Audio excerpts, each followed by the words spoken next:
नमस्कार। नया वर्ष 2025 आप सभी के लिए कल्याणकारी हो, मंगलकारी हो। इन्हीं कामनाओं के साथ मैं सुनील मिश्रा आपकी अपनी चैनल कुंडली क्या है में एक बार पुनः अभिनंदन करता हूँ। मित्रों, आज हम लोग यह जानने का प्रयास करेंगे कि किसी व्यक्ति के कुंडली का विश्लेषण कैसे किया जा सकता है, क्या क्या योग और क्या क्या दुर्योग बनते हैं, और उस कुंडली को देखने पर कैसे जानें कि इसकी समस्या कैसे आएगी और समस्या का निदान क्या होगा। तो चलिए हम लोग बोर्ड पर चल करके कुंडली विश्लेषण के बारे में जानें। यह उपस्थित कुंडली जो आपके सामने उपस्थित है, यह कुंडली दौसा राजस्थान की है। डेट ऑफ बर्थ इसमें 21/12/1960 है और समय 7:51 सुबह की है। इसकी कुंडली का हम लोग देखें तो सबसे पहले हम लोग लग्न कुंडली पर हैं। जो लग्न चार्ट दिया गया, यही लग्न चार्ट हो गया। और इस लग्न चार्ट में देखने से आपका स्पष्ट होगा कि धनु लग्न की कुंडली है और मकर राशि है। इसमें लग्नेश गुरु स्वगृही हैं, सूर्य 7 में है, शनि भी 7 में बैठ गए हैं। तो सबसे पहले कुंडली के चक्र को देख कर, चूंकि विश्लेषण करने में आगे चलकर लाभप्रद होता है, कौन कौन से योग बनते हैं और योग को कैसे जाना जाता है, इस पर पहले हम लोग शॉर्ट में बात कर लें। होता क्या है कि योग बनते हैं तो वो फलित कब होंगे यह आगे चर्चा किया जाएगा, या फलित कब हुए। तो इसके पहले वे योग फलित होंगे नहीं होंगे, तो सबसे पहले हम लोग ग्रहों के डिग्रियों को देखें। तो जहाँ तक ग्रह की डिग्री दिया गया है, इसमें ग्रह में जो सूर्य जो है, अच्छा एक चीज़ और बता दें, हमने आपके सामने ये लिखा है कि कौन ग्रह योग कारक हैं और कौन ग्रह मारक है। तो ये योग कारक ग्रहों का लिस्ट दिया गया है। इस कुंडली में योग कारक ग्रह होते हैं आपके गुरु हो गए, सूर्य हो गए, ये योग कारक में आएंगे। चूंकि योग कारक के बारे में हमने पहले भी बताया था, हमारी एक वीडियो है, उसको आप देखेंगे तो समझ जाएंगे कि योग कारक कौन होता है, मारक कौन होता है और मार्केस कौन होता है। तो ऐसा शॉर्ट में जानिए कि गुरु इस कुंडली की योग कारक है जो हमेशा लाभ देंगे। सूर्य भी साथ में इस कुंडली के योग कारक ही है। अब योग कारक ग्रह में सूर्य जो या इस कुंडली के योग कारक है और महत्वपूर्ण है, उनकी डिग्री 5 हो जाने के चलते यह व्यक्ति जो ऊंचाइयों तक जो IAS बनने की चांसेस थी, डिग्री कमी होने के चलते यह एक पुलिस पदाधिकारी तक ही रुके। ठीक है, आगे हम लोग ये जाने, सबसे पहले मैंने कहा कि जो योग के बारे में जाने, तो इस कुंडली में सबसे पहले 7 ग्रहों में से जो 7 ग्रह में राहु केतु को छोड़ करके अगर 6 भावों में ही 7 ग्रह बैठ जाएं तो उसे दामिनी योग कहते हैं। इस कुंडली में दामिनी योग बन रहा है। इससे बनने से ये कहा जाता है कि ऐसा व्यक्ति कोई संकट शांति से उस समस्याओं को दूर करता है, समाज में कल्याण और महत्व के साथ साथ ऐसे व्यक्ति उदार हृदय के और बुद्धिमान और पुत्रवान होने के साथ साथ धीर गंभीर भी होते हैं, लेकिन समय पर अचानक क्रोध भी इन्हें आती है। दूसरी कुंडली में जो देखा जाए तो लग्नेश गुरु अपने ही घर में बैठे हैं, तो एक हंस योग नामक पंच महापुरुष योग का निर्माण हो गया। हंस योग कब बनता है, तो इसके लिए आप जानते हैं, मेरी वीडियो पहले बताया जा चुका है कि जब भी बृहस्पति लग्न से केंद्र में धनु मीन या उच्च राशि, जो उनकी उच्च राशि कर्क है, उसमें आकर बैठ जाए तो यह जो है हंस योग बन जाता है। और चूंकि लग्न में ही गुरु जो है अपने घर में यानी धनु राशि में बैठे हैं, इसलिए यहाँ हंस योग का निर्माण हो गया।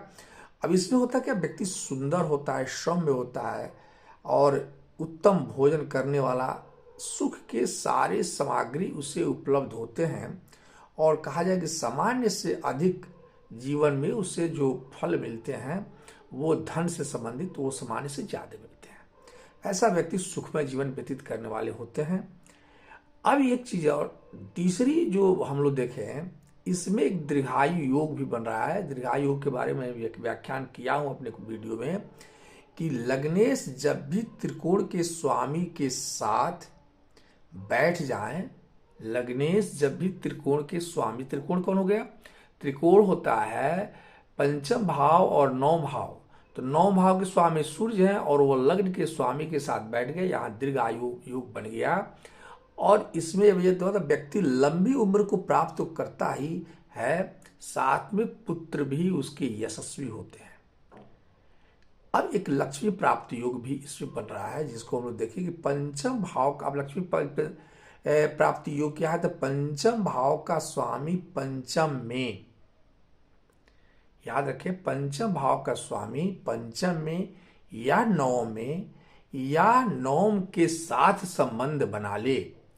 अब यहाँ क्या है, पंचम भाव के स्वामी मंगल हो गए और मंगल क्या किए, तो नौम के स्वामी सूर्य के साथ संबंध बनाते हैं। कैसे, तो मंगल की दृष्टि सूर्य पर पड़ गई और सूर्य की दृष्टि मंगल पर पड़ गई, ये संबंध हो गया। तो यहाँ लक्ष्मी धन योग का निर्माण हो गया और यह योग जो है अपने आप में कभी भी संपत्ति की कमी नहीं होने देने का महसूस कराता है। एक चीज है कि ऐसा व्यक्ति, एक कहा जाए उच्च कोटि का विद्वान भी होते हैं, ब्राह्मणों की सम्मान करने वाले होते हैं, सदैव अच्छे कर्म करके धन प्राप्त करने के लिए इनकी इच्छाएं होती है और आस्थावान होते हैं धर्म के प्रति, ये चीज इनके पास होता है। एक तरह से कहा जाए कि इसे जो है लक्ष्मी योग को जो है, अच्छा एक चीज और है कि ये कभी भी दया से पीछे नहीं हटने वाले होते हैं। अब इसके बाद से ब्रह्म योग के बारे में हम लोग देखें कि बृहस्पति यदि नवमेश से केंद्र में हो, नवमेश से यदि केंद्र में हो या शुक्र एकादश से केंद्र में हो, तो यह जो है ब्रह्म योग बन जाता है और इस कुंडली में भी ब्रह्म योग का निर्माण हो रहा है। शुक्र जो है यह एकादश से केंद्र में है, जैसे शुक्र जब एकादश से, एकादश भाव ये हो गया और यहां से गिनोगे तो 1 2 3 4 चौथे घर में शुक्र बैठ गए, तो यहाँ जो है आपका ब्रह्म योग का निर्माण होता है। और ब्रह्म योग अपने आप में एक महत्वपूर्ण योग है जो व्यक्ति के, कहा जाए कि ये उच्च कोटि का विद्वान बनाता है, ब्राह्मणों के सम्मान करने वाला होता है, सदैव अच्छे कर्म के प्रति अग्रसरित करने वाला होता है। इसके साथ ऋषि योग भी बन रहा है इस कुंडली में। ऋषि योग कहता है कि केंद्र में एक ग्रह स्वगृही हो, मतलब केंद्र में कोई ग्रह जो है वह स्वगृही हो, ऋषि योग का निर्माण होता है और वो शुभ ग्रह हो। तो धनु लग्न के स्वामी गुरु स्वयं स्वगृही हैं, ये ऋषि योग का निर्माण सृजन होता है इसमें। और इससे स्पष्ट है कि ऐसे व्यक्ति भगवान की भक्ति में लीन रहने वाला होता है। इसके अलावा एक योग बनता है इसमें उत्तम ग्रह योग, यह इसका, इस पर मेरा वीडियो बन चुका है पहले से, कि जब भी चतुर्थेश किसी शुभ ग्रह के साथ केंद्र त्रिकोण में बैठ जाए तो ऐसे व्यक्ति उत्तम घर रखने वाला, सुख सुविधा को प्राप्त करने वाला, मेहनत से समाज में प्रतिष्ठा पाने वाला होता है। इस कुंडली में चतुर्थेश कहलाता है, मैंने इस कुंडली में चतुर्थेश और लग्नेश दोनों गुरु हैं और वो बैठ गए हैं लग्न में यह, तो इस प्रकार से उत्तम ग्रह योग बना। बसी योग का भी निर्माण इस कुंडली में हो रहा है। बसी योग मतलब ये होता है जब सूर्य से 10वें द्वादश भाव में राहु केतु और चंद्रमा को छोड़कर जब कोई ग्रह बैठ जाए, तो जैसे बुध बैठे हैं यहाँ पर देखें, तो वह वसी योग के अंतर्गत ऐसे व्यक्ति उदार हृदय वाला, दानी, बुद्धिमान, सद्गुणी और स्मरण शक्ति तो इन्हें बेजोड़ हो जाती है, ये चीज है। दुर्गुण देखें तो 2 दुर्गुण इस कुंडली में दिख रहा है। एक जो है गुरु चंडाल योग का निर्माण हो रहा है, यदि राहु की पंचम दृष्टि गुरु पर पड़ रही है तो ये गुरु चंडाल योग का निर्माण हो गया। दूसरी जो इसमें दिख रही है वो जो है वो वैधव्य योग का निर्माण हो, चूंकि मंगल सप्तम भाव के स्वामी 12वें भाव में बैठ गए और सप्तम भाव में क्रूर ग्रह बैठ गया, ये वैधव्य योग का निर्माण कर रहा है। इसके अलावा एक जो है जैसे सूर्य से शनि मंगल पर दृष्टि भी एक दुर्योग में ही आता है, जैसे व्यक्ति क्या होता है ऑल ऑफ सडन क्रोध हो जाता है उसको। तो ये चीजें जो है इनके कैरेक्टर के बारे में समाहित होगी, इसे हम लोग जानेंगे। इसके बाद हम लोग ये जाने कि कुंडली में दुर्योग योग के बारे में हमने एक बात कहा, क्योंकि कुंडली इस कुंडली में सूर्य जो है योग कारक हैं, इनकी डिग्री 5 है। इन्हें बढ़ाने का उपाय व्यक्ति को करना चाहिए था, किए भी हैं, किए भी होंगे, इससे कोई मतलब। अब कुंडली के विश्लेषण के लिए हम लोग लग्न कुंडली को और नवमास कुंडली को एक साथ लेकर जब पढ़ेंगे तो ये लगेगा कि कुंडली में क्या विशेषता है, क्या कमी है और क्या खासियत है। सबसे पहले तो हम लोग ये जाने कि यह व्यक्ति जो कुशल और माने ये जो है एक तरह से कि गुण क्या होगा, तो ये माने कौशल प्राप्त होंगे और महत्वाकांक्षी भी होंगे। ऐसा कुछ नहीं है इसलिए कि सूर्य बैठ गया है लग्न में शनि के साथ, तो ऐसा शनि सूर्य जब एक साथ बैठ जाते हैं तो एक चीज होता है कि अब जो फल गुरु को बेहतरीन रूप से देना चाहिए था वह फल उतना नहीं दे पाते हैं, कारण कि शनि और सूर्य परस्पर पिता पुत्र हैं और ये आपस में एक तरह से द्वंद। अच्छा, मंगल और सूर्य की दृष्टि दो अग्नि, एक अग्नि तत्व लग्न में बैठ गया, दूसरा अग्नि तत्व जिसकी दृष्टि है लग्न पे, तो इससे व्यक्ति का अचानक क्रोध आना यह स्वाभाविक बात हो जाती है। और लेकिन इनके खास महत्वाकांक्षी होंगे, मन में हमेशा कुछ शंका के बादल समाहित रहेंगे शनि की दृष्टि स्थापित हो जाने के चलते, मैं बता रहा हूं। और लेकिन ये बात है कि ये कई विद्याओं को जानने वाले होंगे, धार्मिक प्रवृत्ति के होते हैं, सैनिक सम्मान पाने वाले लोग होते हैं, असंख्य मित्र होते हैं और मित्र के साथ साथ शत्रु भी इनके ज्यादा होते हैं, इसलिए कि बुध जो है वो आपके 12वें भाव में चले गए हैं और मंगल से राशि परिवर्तन कर रहे हैं, तो ऐसे लोग शत्रु भी ज्यादा होते हैं। लग्न नक्षत्र पूर्वाषाढ़ा है, लग्नेश गुरु भी पुरुषाढ़ा में ही है और स्वामी शुक्र, इसके स्वामी शुक्र हो गए, तो ऐसे व्यक्ति भोग विलास में भी अपने मन को स्थापित करने वाले होते हैं, क्योंकि लग्न के स्वामी पुरुषाढ़ा नक्षत्र के स्वामी जो है वो शुक्र हो गए। और कुंडली को भी देखें तो शुक्र जो है इनके दूसरे घर में है, ये भी अपने आप में एक महत्वपूर्ण बातें हो जाएगी। जैसे ऐसे व्यक्ति भोग विलास, बढ़िया घर, बढ़िया व्यवस्था में रहने का पसंद करेंगे, गंदगी बर्दाश्त नहीं होता ऐसे लोगों को, संगीत प्रिय भी होते हैं, तो एक चीज ये दिखेगा। इसके अलावा हम लोग देखें तो ऐसा व्यक्ति एक तरह से कहा जाए कि आशावादी, शांत, ऊर्जावान के साथ साथ अपने लक्ष्य को प्राप्त करने के लिए दृढ़ संकल्पित रहने वाले लोग होते हैं, विचार स्पष्ट होता है और प्रभावी ढंग से अपने बात को कहने वाले, धर्म के प्रति सजग। वही मकर राशि में को मेहनती और समर्पित बनाता है मकर राशि, इसलिए चूंकि मकर राशि में जो तीसरे घर में देखें तो केतु बैठ गया है, तो इस तरह से कहा जाए तो ऐसे व्यक्ति मेहनती, समर्पित, वफादार होते हैं। साथ में किसी भी शनि के चूंकि क्या होता है व्यवधान उत्पन्न करने वाले होते लग्न में बैठ गए हैं, तो इसलिए इनके साथ ज्यादा मेहनत पे फल मिलने वाला है। हर काम में अड़ंगा तो आएगा, व्यवधान आता ही है ऐसे लोगों के साथ। लग्न में सूर्य जो है बैठने से और गुरु के साथ बैठने से ऐसे व्यक्ति सूर्य माने सरकार से जुटकर धन कमाने वाले होते हैं, यानी इन्हें निश्चित रूप से धन, सरकारी नौकरी मिलती है और मिली भी है इन्हें। तो पिता को आदर करने वाले लोग होते हैं, पिता के बहुत रिस्पेक्ट करने वाले लोग होते हैं।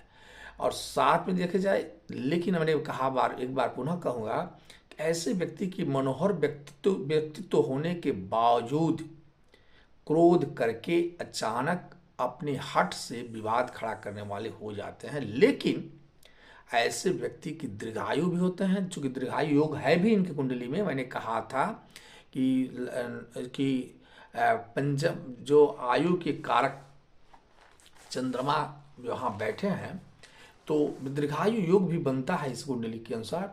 और इसके अलावा ये एक चीज़ और है कि अब देखें कि वफादार, ये अपने कर्म के प्रति वफादार होते हैं ज़्यादा। दूसरे, लेकिन एक चीज़ है कि ऐसे लोग दूसरों पर ज़्यादा ध्यान देते हैं, अपनों पे कम ध्यान देते हैं, जिसके चलते कभी कभी इन्हें परेशानियां उठानी पड़ती है। लग्न में सूर्य के बारे में बता ही दिया। एक बात और, शनि के लग्न में बैठने से झूठे मूठे अफवाहों से इन्हें कष्ट भी होता है। झूठे मूठे अफवाह फैल जाएंगे इनके प्रति और इनको कष्टकारी हो जाएगा। शनि देव इन्हें हठी भी बनाते हैं और बात, रोग या व्यर्थ की चिंता से घिरे रहने वाले लोग होते हैं। अब हमें जानें कि लग्न से देखें कि कौन ग्रह कहाँ बैठे हैं, क्या करेंगे। तो लग्न के स्वामी गुरु लग्न में ही बैठे हैं, हंस योग नामक योग बन गया। नक्षत्र स्वामी शुक्र तथा लग्नेश धनेश दोनों हैं, सुखेश भी है, लग्नेश सुखेश भी हैं। तो इस तरह से कहा जाए कि लग्नेश गुरु के और सुखेश भी हैं, इसलिए सबसे बड़ा योग कारक ग्रह इस कुंडली में कहीं है तो गुरुदेव हैं, जो आपको अति उत्तम महत्वाकांक्षा के साथ आकर्षक व्यक्तित्व, उच्च पद प्राप्त करने वाला, लंबी आयु, सुखमय जीवन, नवमांस में अगर ये देखा जाए तो यही गुरु जाकर के धन भाव में बैठे हैं दूसरे घर में, यानी और बुद्ध के घर में बैठे, यानी ऐसे व्यक्तित्व वाले व्यक्ति के साथ दो चीज होता है। एक तो गुरु के धन भाव में बैठना, मतलब लग्न के स्वामी के धन भाव, नवमांस में धन भाव में बैठ के जाना, ये नवमांस कुंडली है, और यहाँ गुरु आकर बैठ गए तो धन भाव में बैठ जाना। और यह प्रतीत कराता है कि ऐसे व्यक्ति अपने बलबूते पर धन को अर्जित करता है। ऑल ऑफ सडन अचानक धन आ जाते हैं, इन्हें बहुत सारे धन आ जाते हैं इनके पास। लेकिन अब एक चीज है कि चूंकि गुरु बुद्ध के घर में बैठे हैं और बुद्ध राशि के बुद्ध जाकर के लग्न में 12वें भाव में व्यय भाव बैठे हैं, तो खर्च भी इनके द्वारा ज्यादा होगा, इसमें कहीं दो मत नहीं है। इसके अलावा देखें तो ऐसा व्यक्ति धन इकट्ठा के धार्मिक प्रवृत्ति के होते हैं, धनवान, बुद्धिमान के साथ साथ तुरंत निर्णय लेने वाले भी हो जाते हैं लग्न के स्वामी के चलते, मेहनती होते हैं, क्रियाशील होते हैं। लग्न में जो सूर्य बैठे हैं, इस जो इन्हें स्पष्टवादी बना रहे हैं, उपकारी बनाते हैं, उपकार के प्रति ये तो होगा ही, इन्हें उच्च विचारधारा के होंगे, पिता से अधिक करीब रखते वाले होंगे, योग्य संतान होगा, पुश्तैनी बीमारी से पीड़ित रहने वाले लोग होते हैं लग्न में सूर्य के शनि के साथ बैठ जाने से और मंगल की दृष्टि पड़ने पर। और कानून में भी इन्हें कुछ परेशानियां आती हैं कानून के चलते, यानी कि मुकदमेबाजी से भी परेशानियां बढ़ती हैं, ऐसा होता है। लग्न में शनि को हमने बता ही दिया कि चेहरा गंभीर दिखने वाला होता है, स्वयं में रहने वाले लोग होते हैं और मानसिक रूप से ये थोड़ा उदास रहने वाले, छोटी बातों पर चूंकि खोरी खोटी सुनाने वाले लोग हैं, ये किसी को सुना देंगे और बाद में उदास हो जाते हैं। आंख से संबंधित समस्याएं, हड्डी से संबंधित समस्या यहाँ पर दिखता है। चूंकि ऐसे लोगों को दिखता है, आप ये समझें जैसे अब क्या है, मंगल की दृष्टि भी पड़ गई है यहाँ पर, राहु की दृष्टि भी लग्न पड़ गई, तो जहां एक तरफ सूर्य स्वयं बैठे हैं, तो ऐसे लोगों को हड्डी से संबंधित और आंख के सबसे संबंधित रोग होते हैं और हृदय से संबंधित भी परेशानियां आती हैं। द्वितीय भाव के बारे में देखें, द्वितीय भाव में क्या है, चंद्रमा और शुक्र बैठे हैं, मकर राशि हो गई। तो द्वितीय भाव के स्वामी शनि जो है जाकर के कहाँ बैठ गए, लग्न में बैठ गए हैं। यह उत्तम योग है इस कुंडली के लिए, काफी धन के मामले में भाग्यशाली बनाता है। यह द्वितीय भाव को मारक भाव भी कहा गया है। जब द्वितीय भाव का स्वामी पाप ग्रह होता है और यह पाप ग्रह जाकर के लग्न में बैठ गया, ऐसा व्यक्ति, कोई न कोई परिवार के सदस्य बीमार रहते हैं जिसमें ऐसे लोग उलझे रहते हैं, ये चीज दिखने को मिलता है, मिला भी है कई जगह।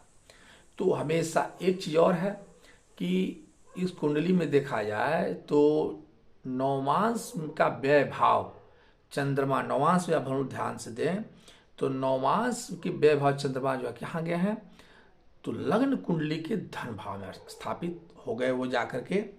तो इसलिए भी ये कहा जा सकता है कि ऐसा व्यक्ति भाग्य में बार बार, माने इनके भाग्य में बार बार परिवर्तन दिखता हुआ प्रतीत होता है, बार बार परिवर्तन होता है।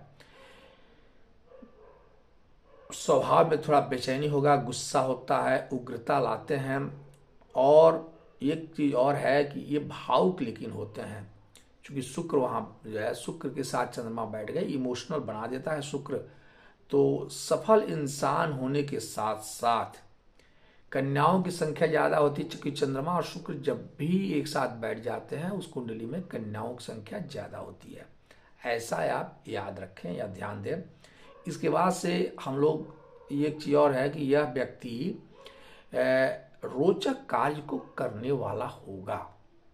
अब ऐसा क्यों मैंने कह दिया, इसलिए कह दिया कि जो यहाँ सूर्य जो है नौमांश में देखें तो सूर्य पंचम भाव माने सिंह राशि हो जाता है नौमांश का, और वो जो है लग्न में जाकर बैठ गया है। तो ऐसे इसलिए अब हम लोग तीसरे भाव को भी ध्यान दें, पराक्रम भाव जिसे कहा गया है, छोटे भाई बहनों का घर जिसे कहा गया है, उसमें उस पर केतु आप स्वयं बैठे हुए हैं। ऐसा व्यक्ति छोटे भाई बहनों के प्रति समर्पित रहने वाला, पराक्रमी और सुंदर लेखनी बहुमुखी प्रतिभा वाला होता है। रिश्तेदारों में भी यह सहयोग करने वाला, छोटे भाई बहनों को सहयोग करने वाला तो होता ही है, लेकिन राहु की दृष्टि पड़ने से छोटे भाई बहन ऐसे व्यक्ति को मैं कहा जाए कि में सहयोग प्रदान नहीं करते हैं। छोटे भाई बहन या रिश्तेदार ऐसे लोगों को सहयोग प्रदान नहीं करते हैं, ये कहा जा सकता है। और इसलिए अनिच्छुक व्यक्तियों के द्वारा मैंने जिन्हें ऐसे लोगों को विवाद और गंभीर समस्याएं आने लगती है, तो एक तरह से, और कभी कभी ऐसा भी देखा गया गलत रासायनिक दवाओं के चलते स्वास्थ्य में खतरा आ जाता है तीसरे भाव में, चूंकि केतु राहु की दृष्टि पड़ने के चलते। अच्छा, एक चीज और है कि अब देखिए पराक्रम भाव के स्वामी तीसरे जाकर के सप्तम भाव बैठ गए हैं, तो ऐसे व्यक्ति को दुर्घटनाओं की भी संभावनाएं ज्यादा होती है। अचानक क्रोध आता है, झगड़ा झंडा छूटता है, एक्सीडेंट की संभावनाएं बढ़ जाती है। तो अब देख चतुर्थ भाव में देखें, चतुर्थ भाव क्या है, चतुर्थ भाव इनका मेष राशि 1 अंक से शुरू होता है। सुख का भाव स्वामी मंगल है इनके, और ये उत्तम संयोग है कि चतुर्थ भाव के स्वामी मंगल की दृष्टि आपके लग्न पे है। यह क्या करता है, तो आपके भाग्यशाली बनाएगा, घर परिवार में सुख समृद्धि की प्राप्ति की तरफ ले जाएगा, माता के अधिक करीब रहने वाले ऐसे लोग होते हैं। और जीवन साथी जो इनको मिलेंगी, क्योंकि क्या हुआ, पंचम भाव के स्वामी सप्तम भाव में आ गए, तो जीवन साथी का सहयोग, और ये कहा जाए कि आफ्टर मैरिज ऐसे लोग की वृद्धि बहुत तेज होता है। एक चीज और है कि पंचमेश के स्वामी मंगल अच्छा, हम लोग चतुर्थ के भाव के बारे में नहीं देख पाए हैं। चतुर्थ भाव के स्वामी हमने इसलिए मिस कर गया कि चतुर्थ भाव के स्वामी भी गुरु ही हैं, और जो लग्न में बैठे हैं तो लग्नेश और सुखेश इनका एक ही है, इसलिए इनके जीवन में सुख समृद्धि तो मिलना ही है। ये तो हम सभी जानते हैं, क्योंकि यहाँ जो पंच महापुरुष का योग इनके लिए लाभदायक होता है। पंचम भाव के स्वामी के बारे में देखें, पंचम भाव के स्वामी जो सप्तम भाव में बैठ गए हैं, तब से 2 बातें स्पष्ट होती है। पहला कि ऐसा व्यक्ति व्यापार में जोखिम लेने का हठ करेगा। दूसरी क्या होता है कि ये विवाह, 7वां घर विवाह का घर है और पंचम प्रेम का विवाह घर है। तो ऐसे व्यक्ति की प्रबल इच्छा शादी प्रेम विवाह करने की होती है, लेकिन इन्हें अनचाहा जीवन साथी, यानी इनकी जो इच्छा है उसके विरुद्ध जीवन साथी प्राप्त होते हैं, और ऐसे जीवन साथी इनके प्रति वफादार होते हैं, और ये भी वफादार होते हैं, और इनसे इनके संतान जो है वो काफी लोकप्रिय होते हैं, आगे चलकर काफी लोकप्रिय होते हैं। खष्टम भाव को जरा हम लोग देखें, खष्टम भाव जो शुक्र प्रधान है यानी वृषभ राशि है अष्टम भाव में, तो इसके स्वामी धन भाव में जाकर बैठ गए, दूसरे वाणी भाव में जाकर बैठे हैं। एक तरह से कहा जाए मैंने दूसरा घर वाणी का भाव है, धन का भाव है, वहाँ जाकर बैठ गए हैं। ऐसे व्यक्ति के रिश्तेदारों से वो अपने को अच्छे संबंध बनाने का प्रयास करते हैं, कुटुंबों से भी अच्छे संबंध बनाने का प्रयास करते हैं। ऐसे लोग नौकर चाकर ऐसे लोगों के पास रहते हैं, लेकिन नौकरी में और ये कहा जाए एक तरह से ये अपने को व्यस्त रखते हुए व्यापार के एवं भागीदारी में भी लाभ हासिल कर सकते हैं, क्योंकि व्यापार का भाव है सप्तम भाव। तो एक चीज ये दिख रहा है, संतान धन दौलत में वृद्धि तो रहेगा। एक चीज है, आप नकारात्मक सोच मन में न रखें। नकारात्मक सोच रखने से क्या होता है, रिश्तेदार अचानक नाराज होते हैं और अचानक कई तरह की मुसीबतें आने लगती हैं। तो मन में नकारात्मक सोच को निकालना होगा। एक चीज और है, सप्तम घर को देखा जाए, सप्तम भाव को, तो सप्तम भाव को हमको देखें, जो बुध है, स्वामी क्या है, बुध है, और यह बुध नवमांश में जाकर के बैठ गए हैं आपके अष्टम भाव में, और यही बुध जाकर के लग्न में 12वें भाव में बैठ गए हैं। तो एक तरह से कहा जाए कि मैंने जो कहा कि बुध सम है, इस कुंडली में बुध सम नहीं है, बल्कि बुध अच्छे रिजल्ट नहीं देने वाले होते हैं। तो अष्टम भाव में अष्टम भाव का जो है तीसरा सप्तम भाव का स्वामी के द्वादश भाव में चले जाने से जीवन साथी बीमार रहते हैं, पहली चीज। और दूसरा कि जातक निपुण, आकर्षक और क्या है, अचानक धन कमाने वाला तो होगा, फिर भी 5वें घर से तीसरा घर, यह सप्तम भाव होता है, जिससे किसी संतान को दुर्भाग्यपूर्ण घटना सहनी पड़ती है। ऐसे कुंडली में सप्तम भाव में मंगल बैठे हैं और अष्टम भाव में, अब हम लोग लग्न कुंडली में सप्तम भाव में मंगल बैठे हैं। तो अब ये मांगलिक कुंडली भी हो गई है, और अब ऐसे व्यक्ति के कदकाठी खिलाड़ियों के समान होता है, बहुत ही सुख की वृद्धि होती है, लेकिन चोट और दुर्घटना का भी साथ रहता है। वैवाहिक जीवन में जो दाम्पत्य जीवन जो होता है वो कष्टकारी इसलिए होता है कि पत्नियां या पति ये बीमार रहते हैं।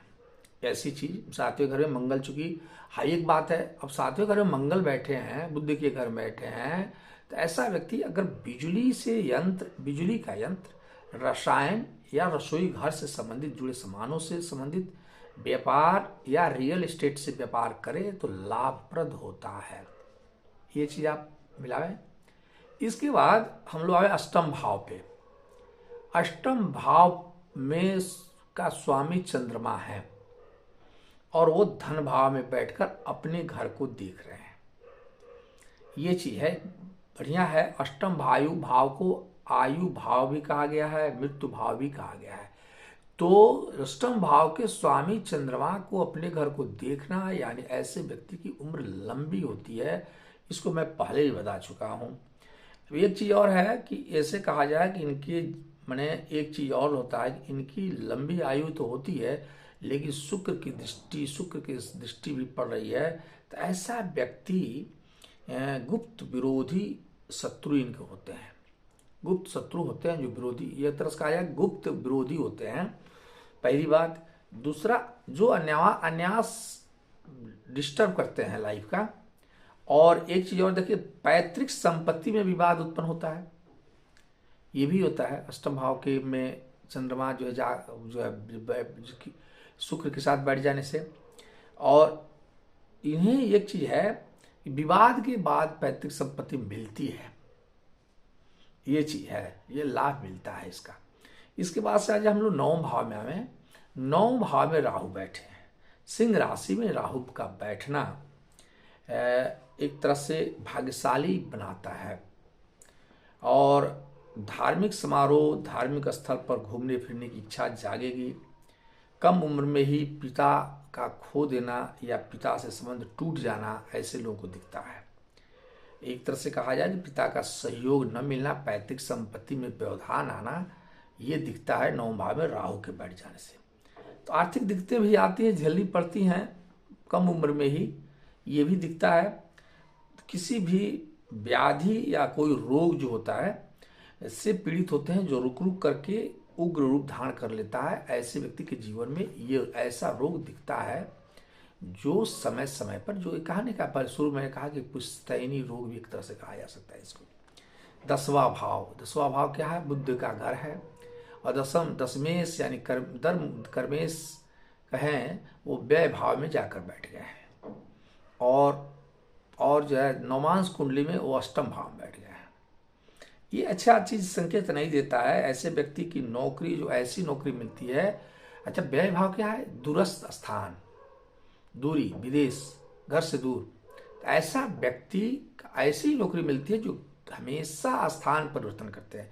यानी उनकी नौकरी जीवन अस्थायी नौकरी नहीं रहती है, बल्कि अस्थायी मिलती है, यानी कि परिवर्तन होता रहता है, स्थान परिवर्तन। तो एक चीज ये मिलता है। और दूसरी चीज है, जिससे स्थान परिवर्तन से क्या होता है? बार बार असुविधा उत्पन्न होगा। ठीक है।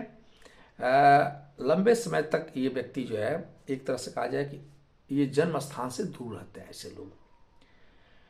इसके अलावा पुलिस, अस्पताल, जेल और पागलखाना से संबंधित नौकरियां इन्हें मिलती हैं।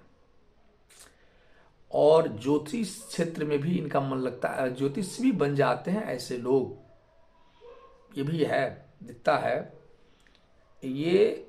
या यह गुरु बन जाते हैं किसी मठ के, व्यय भाव में जाने से कर्म भाव का। अब आ जाए ग्रहमा भाव, जो दूसरे घर से घर में बैठा है। ग्रहमा भाव जाकर के धन भाव में बैठना। ग्रहमा क्या? तुला राशि है, शुक्र है, और वो एक धन का स्वामी दूसरे धन में बैठने, बेहतरीन, मतलब कहा जाए यह संयोग माना जाता है इसको। और इसमें ऐसे व्यक्ति की धन दौलत में वृद्धि होती है, बढ़ता ही है, और अपने बलबूते पर धन दौलत पाते भी हैं। तो इसके अलावा हम लोग ये देखें कि व्यय भाव 7वें घर से में विराजमान है, जो राशि परिवर्तन करते हुए कर रहे हैं। तो इस तरह से एक कह सकते हैं कि ऐसे व्यक्ति के जीवन में लंबे समय तक अस्पताल और दवा पर निर्भर, मतलब यह संग रहता है किसी न किसी के लिए दवा या अस्पताल में इनकी भागदौड़ लगी रहती है। ये चीज है। वर्तमान समय कैसा चलेगा, इसके लिए इनकी प्रतिबंध, हम लोग महादशा की तरफ जाएं। हमने महादशा का उल्लेख किया है, यहाँ महादशा को हमने दिखाया है। ये महादशा को देखने के साथ साथ D9 का भी, D3 का भी चार्ट हमने दाखिल किया, और अष्टम वर्ग का भी चार्ट हमारे आप बोर्ड पर देख रहे होंगे। सबसे पहले हमें ये जानना चाहिए कि इस कुंडली में जो मारक भाव के अलावा दो बातें और देखना है कि सबसे खराब ग्रह कौन है। तो हम लोग D3 से देखें, जो D3 के बारे में हमने वहाँ पे दिखाया है, इसे जो है खडास भी कहा जाता है। मंगल जो है D3 में इसके खडेश बनते हैं। ठीक है। दोषकाण कुंडली जो बना है D3 का, उस पर मंगल दोषकाण में खडेश बनते हैं। और 64वां नवांश भी हमने निकाला है, जिसमें उस 64वें नवांश में भी मंगल ही इनके आते हैं। तो ये कहा जा सकता है कि जब जब भी मंगल की अंतर्दशा प्रत्यंतरदशा जब भी आएगा, इनके साथ परेशानियां आएंगी। एक चीज हो गया। दूसरी बात हमें ये देखना है कि अब इनकी मारक जो दशा है वो मारक में शनि भी हैं, और शनि के अलावा मारक जो है वो चंद्रमा है। तो अगर शनि की महादशा में या चंद्रमा की और मंगल की अंतर्दशा होगा तो वो नुकसान शारीरिक रूप से कराएगा। तीसरा चीज ये है कि राहु, अब एक प्रेजेंट स्थिति हम लोग देखें कि हमने एक दिया है कि इनका विनाष्टक भी निकाला है और इनका डी, एक तरह से कहा जाए, ये जो अष्टक वर्ग भी निकाला है। अष्टक वर्ग में जो हम लोग देखते हैं तो पावर जो बना है इसमें वो ऑटोमेटिकली जो है इनका 11वां भाव बेहतरीन है लग्न की अपेक्षा।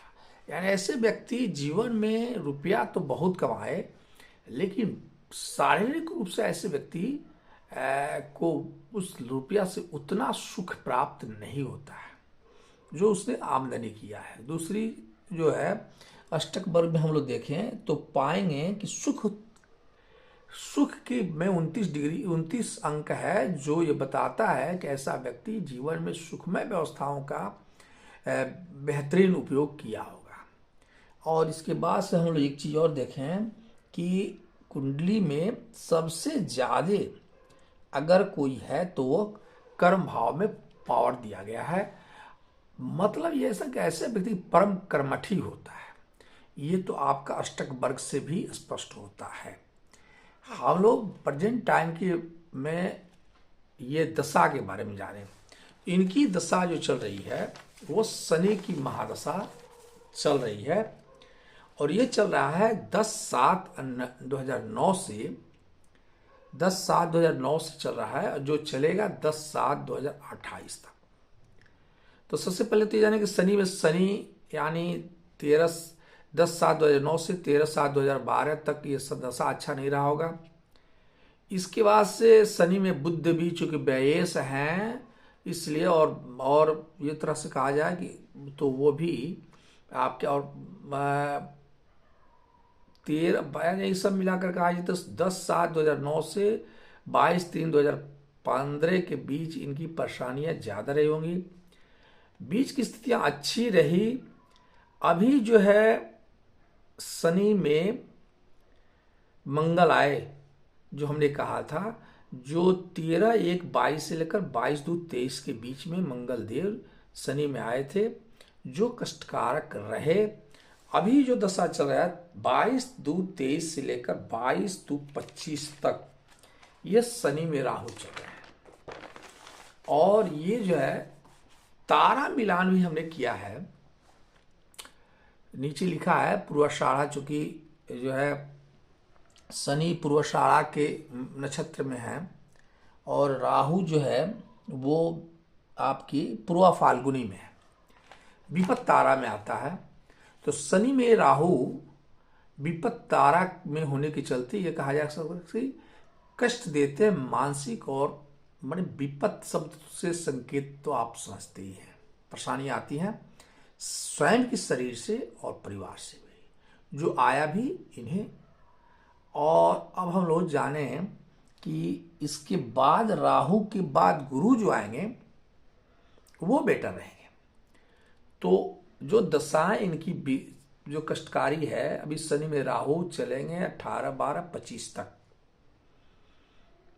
जो कष्टकारी हैं, इसमें कहीं दो मत नहीं है।